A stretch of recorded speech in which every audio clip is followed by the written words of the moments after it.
আজ বানাবো চিংড়ি মাছের পকোড়া বা চিংড়ি মাছের বড়া বলতে পারো। তো যে কারণে আমি নিয়েছি দেখো যে পেঁয়াজ কুচি, লঙ্কা কুচি, আর হচ্ছে যে ধনেপাতা, আর এখানে হচ্ছে যে কুচো চিংড়ি, একদম ছোটো ছোটো ছোটো ছোটো যে কুচো চিংড়ি, এটা দিয়েই হবে আজকে চিংড়ি মাছের পকোড়া। তো চলো আগে এটা মাখিয়ে নিই। তো পেঁয়াজ কুচি, ধনেপাতা, লঙ্কা, চিংড়ি আর যে বাকি মশলা দেবো, চলো সেগুলো দিয়ে তোমাদের দেখাচ্ছি। তো দেবো হচ্ছে 1 চামচ আদা বাটা,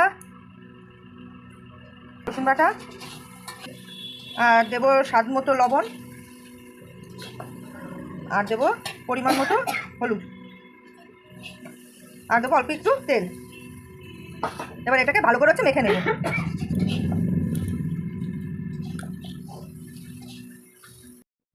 তো একটু সব দিয়ে মাখিয়ে রেখেছিলাম, এবার হচ্ছে দেবো পরিমাণ মতো চালের গুঁড়ো। চালের গুঁড়োতে ভালো করে মাখিয়ে তারপর হচ্ছে বড়াটা ভাজবো। তো মাখানো হয়ে গেছে, এবার হচ্ছে চলো ভাজি।